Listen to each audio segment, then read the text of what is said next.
the ultimate goal that these people have in mind is the goal to create a one world government run by the banking industry, run by the bankers, and they're doing it in sections. The European currency, the euro, and the European Constitution is one part of it.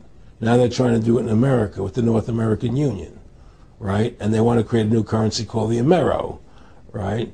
And the whole agenda is to create a one world government where everybody has an RFID chip implanted in them.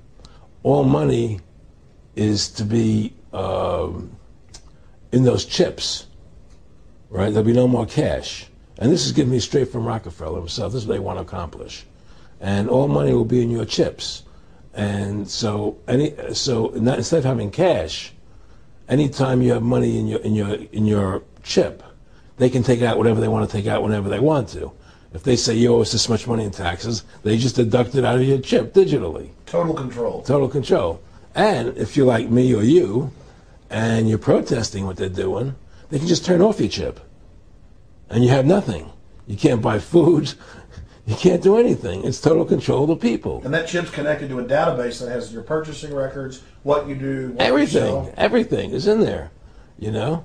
And so they want a one world government controlled by them, everybody being chipped, all your money in those chips, and they control the chips, and they control people. And you become a slave. You become a serf to these people. That's their goal. That's their intentions. Aaron, can you be specific about when you met Rockefeller, how it happened in these discussions? I met Rockefeller through a female attorney I knew who called me up one day and said, one of the Rockefellers would like to meet you. I had made a video called Mad as Hell, and he'd seen the video and wanted to meet me and knew I was running for governor of Nevada. So sure, I'd love to meet him. And I met him, and I liked him, and he was a very, very smart man. And we used to talk and share ideas and thoughts. And he's the one who told me 11 months before 9/11 ever happened that there was going to be an event. Never told me what the event was going to be, but there was going to be an event. And out of that event, we were going to invade Afghanistan to run pipelines from the Caspian Sea. We were going to invade Iraq, you know, to take over the oil fields, establish a base in the Middle East, and make it all part of the New World Order. And we go after Chavez in Venezuela. And sure enough, later 9/11 happened, and I remember he was telling me how how you're gonna see soldiers looking in caves for people in Afghanistan and Pakistan and all these places, and there's going to be this war on terror, which there's no real enemy, and the whole thing is a giant hoax, you know. But it's a way for the government to take over the American people. He told you it was going to be a hoax. Oh yeah, oh yeah. There's no question. He says there's going to be war on terror, and he's just laughing. There's no who are we fighting? I mean, why do you think 9/11 happened, and then nothing's happened since then? Do you think that our security is so great here that these people who pulled off 9/11, who were able to, can't knock down another plane? Come on, it's ridiculous. 9/11 was done by people in our own government and our own banking system to perpetuate the fear of the American people into subordinating themselves to anything the government wants them to do. That's what it's about, and to create this war, this endless war on terror. And that's why and that was the first lie.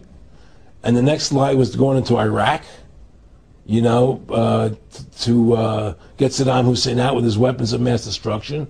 That was the next lie. Now, specifically, this was a little over 6 years ago. This was 11 months before 9/11. Yeah. And Nick Rockefeller, who's a lawyer, he's become your friend over the previous years, and he's saying to you that there's going to be this big event, and then out of that we're going to have a war on terror, and it's just going to go on and on. Right. An endless war on terror without any real enemy. That you can never, so you can never define a winner. And did he say that it's going to be perfect because you can't define an enemy? It just goes on and on? Yeah, because you can't define a winner. There's no one to beat, so it goes on and on forever. And they can do whatever they want. They scare the hell out of the American public. Look, this whole war on terror is a fraud. It's a farce. It's very difficult to say it out loud because people are intimidated against saying it Because if you say it, they want to make you into a nutcase. But the truth has to come out. That's why I'm doing this interview. The fact of the matter happens to be that the whole war on terror is a fraud. It's a farce. Yet there's a war going on in Iraq because we invaded Iraq. And people over there fighting, you know. But the war on terror, it's a joke, you know. And until we discover what really happened on 9/11 and who was responsible for 9/11, because that's where the war on terror emanates from. That's where it comes from. It was 9/11 that allowed this war on terror to begin. And until we get to the bottom root of 9/11, the truth of 9/11, we'll never know about the war on terror. Aaron, you said that he was, and I think it's important, and I know this about the Rockefellers from Dr. Dennis Cuddy and many others who literally, you'll be 20 years old in a lunch line at college, and no, there's David Rockefeller. And here's here. I mean, they're experts at recruiting and getting what they call players, and that clearly he was.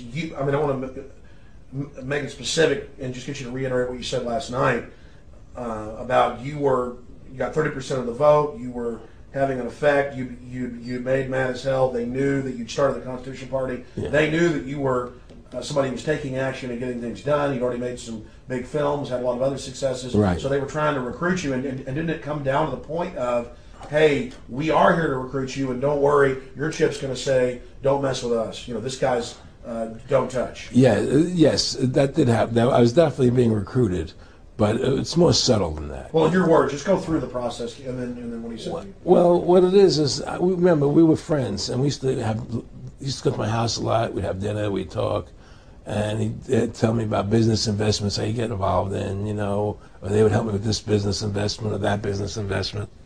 And was I interested in joining the Council on Foreign Relations? You know, I would have to get a letter to join them, but was I interested in that? And, you know, just stuff, you know, leading you on. And I used to say to him that I never really did that because that wasn't where I was coming from. You know, as much as I like you, Nick, you know, your ways and my ways, we're on the opposite side of the fence. You know, I don't believe in enslaving people, you know, and he would come back with, oh, I do? Or? Well, it would be more like, you know. It's better for them. Well, it's more like, you know, how do I put it? It was like, what do you care about them? What do you care about those people? What difference does it make to you? Take care of your own life. Do the best you can for you and your family. What do the rest of the people mean to you? They don't mean anything to you. They're just serfs. They're just people. You know, it was just a lack of caring, you know, and that's just not who I was. It was just sort of like cold, you know. It was just like cold, you know. And I used to say to him, what's the point of all this? You have all the money in the world you need. You have all the power you need. What's the point? You know, what's the end goal? And he said the end goal is to get everybody chipped, to control the whole society, to have the bankers, the elite people, you know, the bankers and some governor controlling the world. And I said, do all the people in the Council on Foreign Relations believe this way you do? He said, no. You know, most of them believe they're doing the right thing. A lot of them believe it's better off being socialistic. You know, we have to convince people that that socialism is really capitalism. Because America is becoming a socialist country. It's a communist country today. Well, one of the things they told me was that he was at the house one night, and he would talk, and he started laughing. He said, Aaron, what do you think women's liberation was about?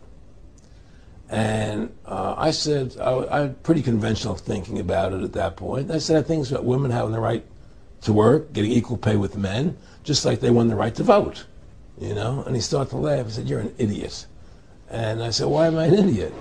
He said, let me tell you what that was about. We, the Rockefellers, funded that. We funded Women's Lib, you know? And we're the ones who got all over the newspapers and television, the Rockefeller Foundation. He says, and you want to know why? He says, there were two primary reasons. And one reason was we couldn't tax half the population before Women's Lib. And the second reason was, now we get the kids in school at an early age. We can indoctrinate the kids how to think. It breaks up their family. The kids start looking at the state as the family, as the school, as the officials, as their family, not as the parents teaching them. And so those are the two primary reasons for women's lib, which I thought up to that point was a noble thing.